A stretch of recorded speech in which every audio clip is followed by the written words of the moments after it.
Okay, so we've taken a look at a strategy. We're moving on to the next really major component of the course, where we're looking at the different types of interorganizational relationships. But before we do that, I just want you to stop for a minute and think about the sport industry as an ecosystem.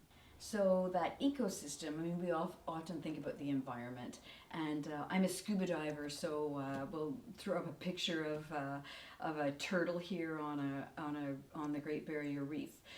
But when we think about an ecosystem, we think about a series of symbiotic relationships between the various organisms that operate in that ecosystem. We think about the coordination and integration that happens between all of those different elements of the ecosystem. And each element of the ecosystem is providing a valuable resource to another element of the ecosystem. And again, this isn't in a negative way, right? These are all positive, that all of these relationships are benefiting the organization. And again, this ecosystem continually evolves and it grows. It's not static. It's a very dynamic system where new resources and or challenges are continually brought into that broader ecosystem that affect all of the organisms within the ecosystem. And then each organization is depending, or each element of the ecosystem is depending on the survival of others for its survival. So within that broader context, we're going to begin to break it down to look at how that ecosystem affects organizations. We're going to begin by looking at exchange relationships and partnerships. So on a continuum of relationships, from very, very weak relationships to strong, exchange relationships would be the weakest form of interaction between organizations. And I usually think of them as a one-off. Okay, so it's when you're making a purchase from an organization, there's no sense that you're ever going to make that purchase again.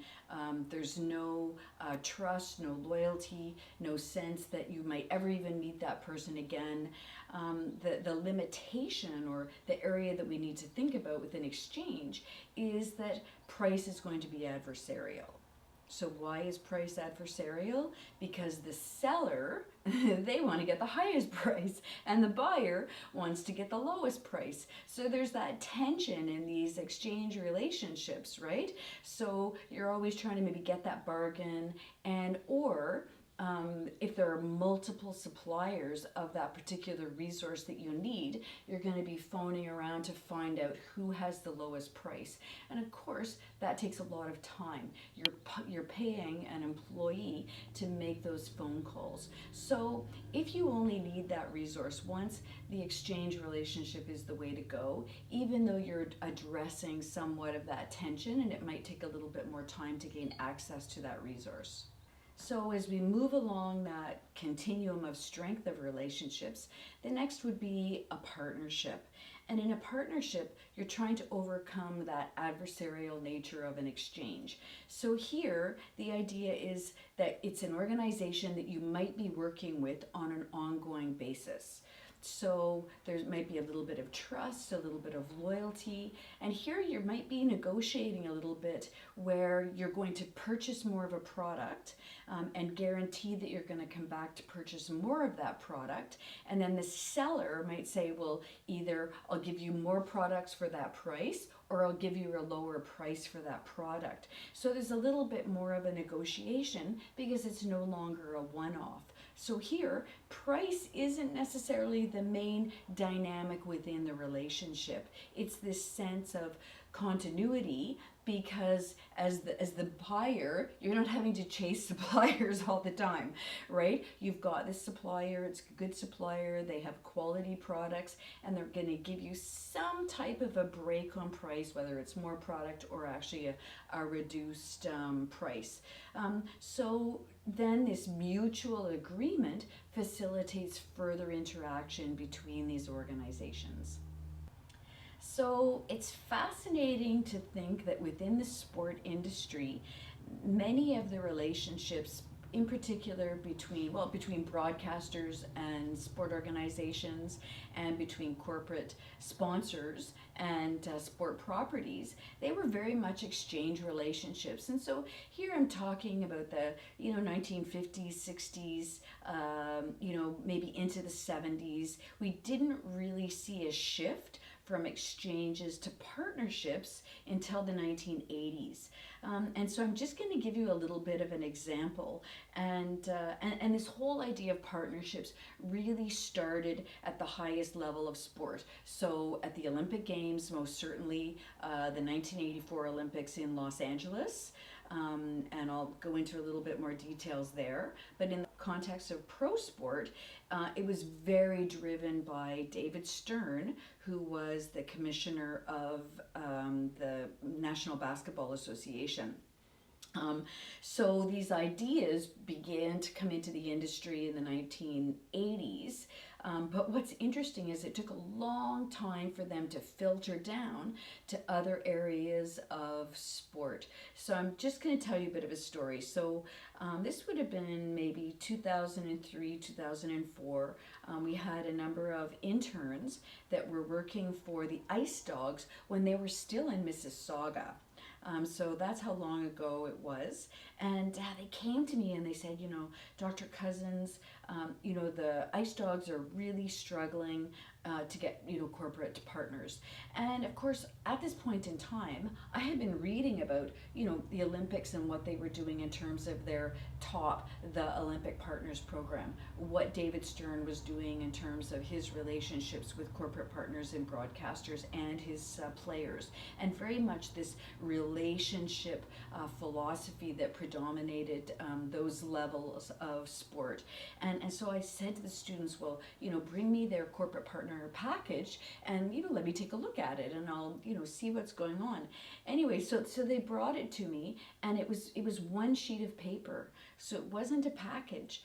And so right away I'm a little bit surprised. And on this piece of paper, and we're going to throw it up on the screen so you could see it, it essentially listed different assets that the Ice Dogs had for sale. So in-ice advertising, scoreboard advertising, concourse advertising, rink board advertising, an ad in the program, etc. And it literally was one page. And then attached to each, item that was for sale was a price. So, maybe in-ice advertising or whatever is going to be $5,000. And this was this one page that they were giving out to the corporate partners. So this is very much what we described as an exchange relationship. A corporate partner's coming in, they're looking at this menu of different assets that they can purchase or not, and a static price that isn't negotiable.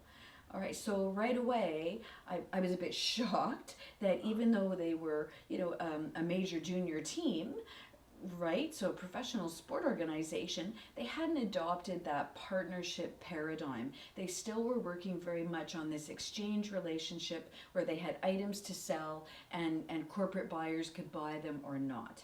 So a few years after my Mississauga Ice Dogs experience, I came across, it would have been about 5 or 6 years later, I came across the University of Michigan corporate partnership package. So right away, it's not for sponsors, it's for partners.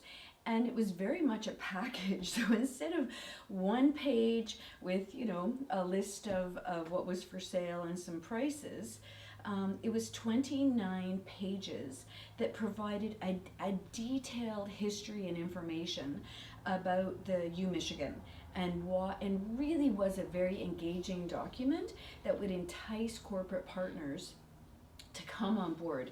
So it had a history of the organization and it had a ton of demographic information.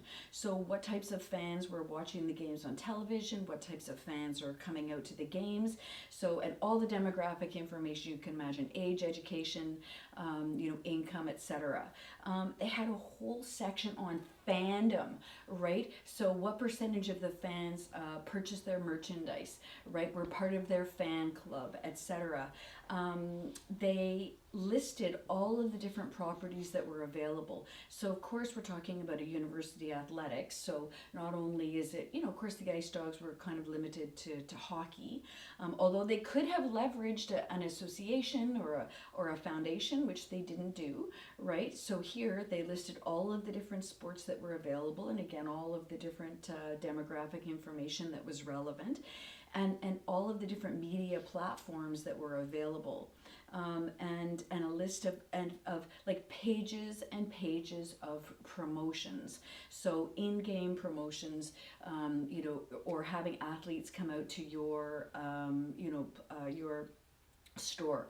So if you're a corporation and you're seeking to expand your target market, enter into a new target market, reach out to a new demographic profile, introduce a new product, right? Then what it did was provide you with a constellation of information that you could draw from to tailor make your own package to achieve your goals. And of course the representatives from the university would sit down and say, what are the strategic objectives that you're trying to achieve?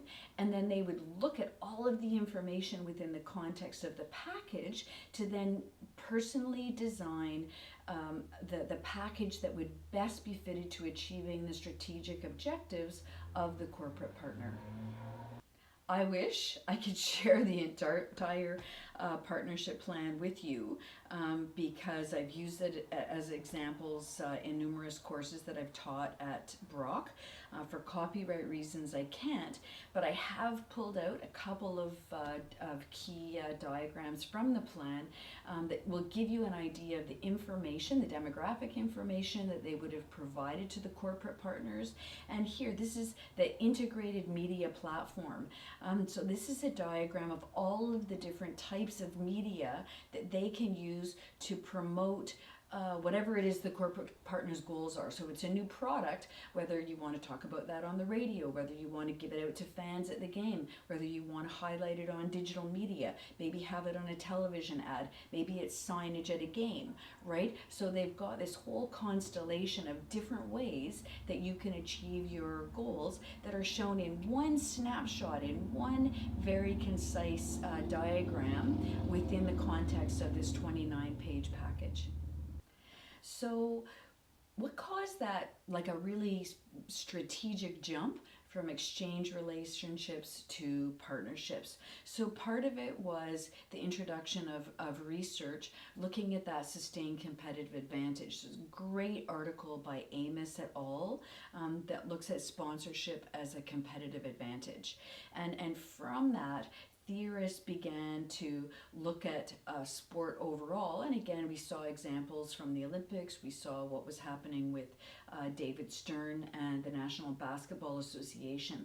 So I'm just going to share with you this quote that tries to explain how both the industry and theorists reconceived the relationships between sport organizations and their various partners within that ecosystem.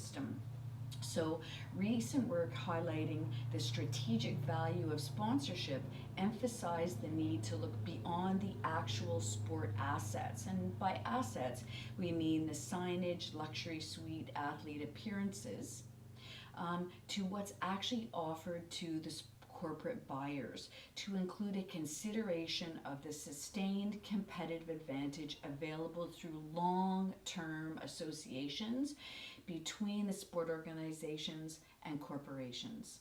So we're going to take a few minutes and just talk a little bit about this change. So how was it that sport organizations evolved from this predominant view of exchange relationships to partnerships? So we've talked a little bit about how important strategy was, but there were critical factors as well. So sport organizations began to realize the value of proximal ties. So imagine every year if you had to go out and give that menu of assets to all of your corporate partners and re-sign them every single year, right? Well, what you want to do is sign up a partner for 5 years and then leverage those relationships relationships, evolve those relationships. And so we know about the marketing escalator, right? Well, this is really the same thing. You might bring in a partner, and maybe they're just going to, be part of your foundation, and maybe a rink board sponsorship. And then you're trying to leverage that up to the point where they're buying a luxury suite,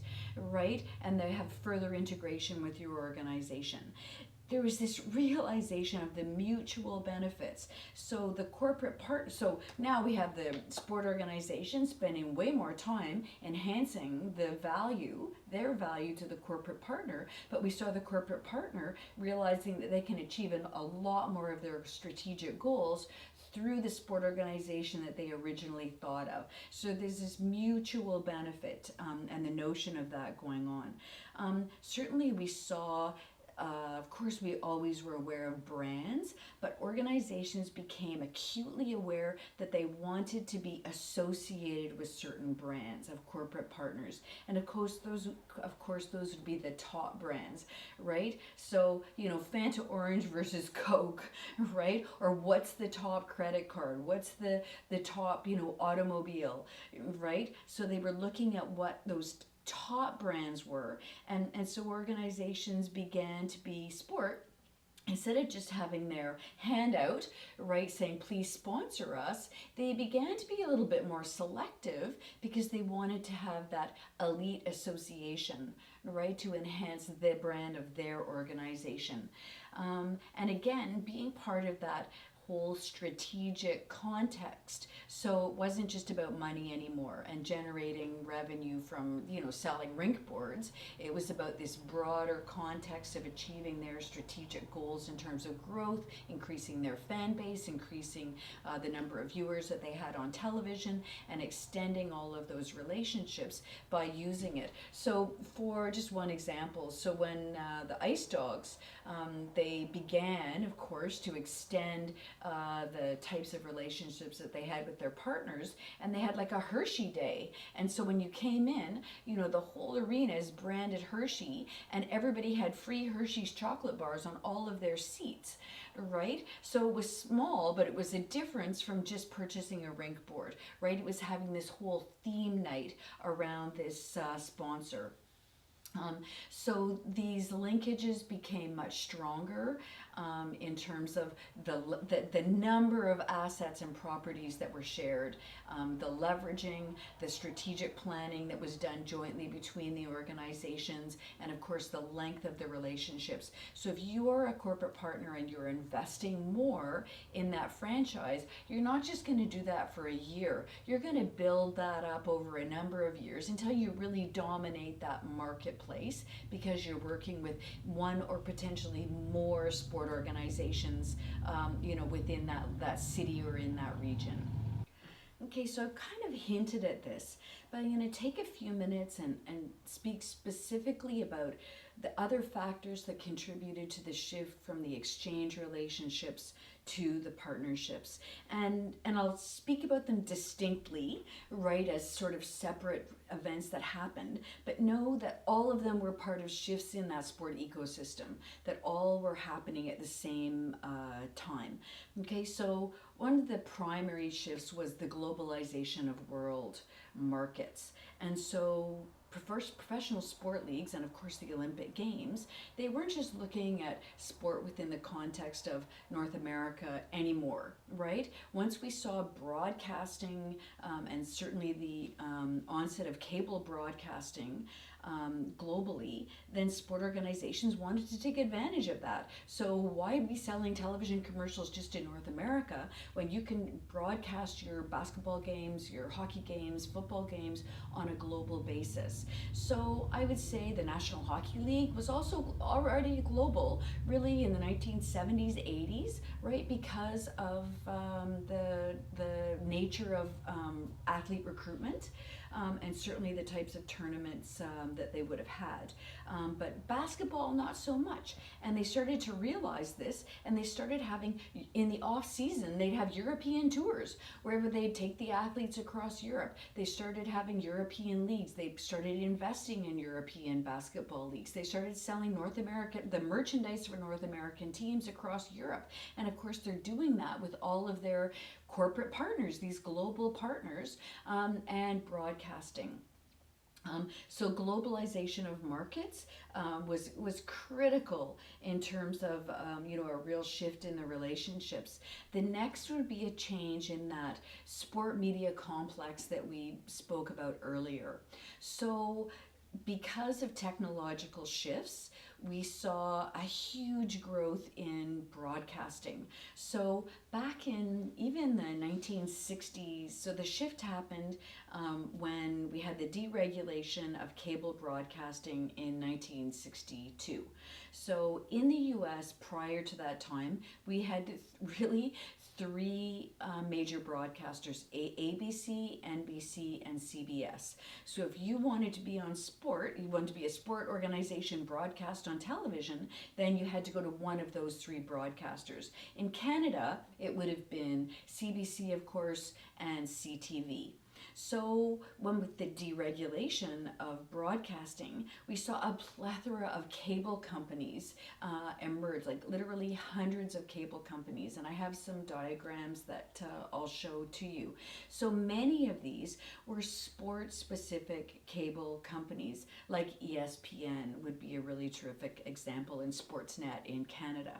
And so over time, we not only saw the emergence of sport-specific cable, so all of these, sport fanatics can digest sport 24 hours a day, right? But we also saw competition. So the major networks now really needed to compete with these cable companies to get these sport contracts. So we saw the value of these sport contracts increase dramatically. Another key change in that sport media complex was an innovation by Pete Rozelle, who was the commissioner of the National Football League. And now that he realized that there were so many new buyers of the football product on television than just the three major broadcasting companies, he decided that football needed to sell its product as a single product. So instead of having every single franchise out selling its broadcast to local markets, what they wanted to do was essentially become a monopoly where their broadcasting product was concerned. Okay, so Pete Rozelle decided that they needed to change the legislation on the Competitions Act, so in the United States, so that they could then sell the broadcasting product as one single product instead of each team. So I read about this. So I bought this book from a historical bookstore when I was doing my PhD, and it's kind of funny because I think I paid an extra $30 for the cover, and it's got a big rip in it. But I think the book cost about $250 US. But it's unbelievably entertaining about all of the stories about the growth of the NFL, especially around the pivotal point when they were shifting their broadcasting contracts. Anyway, through lots of finagling, Pete Rozelle was able to gain this opportunity to sell football under one contract instead of having each franchise compete. And this, of course, enabled them to extort money from the broadcasting companies. And it completely changed the landscape of sport. So they went from selling their contracts from millions of dollars to billions of dollars. And it's interesting that the other leagues didn't necessarily follow suit. And you can kind of imagine that if you're a big market like LA, and then you've got the Green Bay Packers, right, that you're not really so happy if you're LA to put all of your broadcasting, together with these smaller teams. But Pete Rozelle was adamant that if they sold it together as one package, that they would be able to generate more money, which of course they did. So I'll set this my football Bible aside. Um, so other real changes were Ted Turner, also a Maverick, owner of the Braves, of course. But his idea was satellite television, and so he was the first ever professional sport team owner. And instead of worrying about all these broadcasting companies, he said, I'm going to have my own. Now, he already had a cable company, but he launched a satellite, and essentially people from all over North America could watch the Braves. And there's a lot of humor around it because in Alaska, where they clearly didn't have a baseball team or a basketball team, people would say, like, we're the Braves are the team of Alaska. Now, this infuriated the other baseball owners because he's generating all of this revenue from advertisers that he's not sharing with any of the other baseball owners. And again, very contentious, but Turner didn't really care, persisted on. But certainly the advent of satellite television and its value, and then setting up this whole idea of the superstation where you're owning multiple teams and you have your own broadcasting station, became really the pervasive model of success in broadcasting. 1984 Olympics, which I mentioned earlier, the creation of the TOPS program. So before 1984, you weren't allowed to have the commercialization of the Olympics. So you weren't allowed to sponsor athletes. So Peter Uberoth was the head of the LA Olympics, and he basically said, we're not going to lose money on our games. We're going to go full on in with corporate partners. He worked with Dick Pound, Canadian, give a shout out to Dick Pound, and they created the Olympic Partners program, which was first used in the LA Olympics, where they generated millions of dollars in corporate partner revenue, and also really extend this whole idea of partnerships. And of course, they have some partners, original partners like Coke and McDonald's, that remain partners today. David Stern, NBA, an absolute maverick. In terms of the whole notion of partnerships, not just with broadcasters, but certainly with corporate partners. And David Stern was very much the innovator. So if you look back to the NBA, we'd also had the American Basketball Association, these rival leagues. They're stealing each other's players. They've got terrible ratings. Their playoff games were not even broadcast in real-time television. So we can't even imagine that today. So David Stern wanted to reinvent the whole brand of the league, and in order to do that, he only wanted to partner with the top brands. So he would go through the different product areas, whether it's credit card, automobiles, banks, beverages, whatever, and he said to his people, we are only partnering with the top brands. Now, they're the worst league, right? So how audacious of David Stern to say that. But he said, we're never going to improve our brand if we're associated with these products that aren't necessarily the top products. So the top credit card at the time would have been American Express. We're only going to deal with American Express. And there's a story that Pepsi came to them and said, we want to be your corporate partner. And David Stern said, no, we're only dealing with Coke because they're the top brand. And then when they went to those partners, money was not the major essence. Again, would have been in the old exchange days, but in a partnership, they said to Coke, we want you to promote our athletes. We want NBA athletes to be on every Coke can in your local markets. So if it's in LA, we want the entire LA team to be on your Coke cans. And Coke said, great, because then people are going to collect these. They're going to want to have you, right? They can then leverage that. And so then it really extended from that. And then this whole idea of David Stern's that the arena, he said, we want our arenas to be like Disney, right? So you go to Disneyland and it's multiple sensations, experience, music, interactive, right? So he completely reinvented the stadium experience where we had, I remember, bungee jumpers coming down from the ceiling. We had dry ice all over the place. So the athletes were coming in these mist clouds.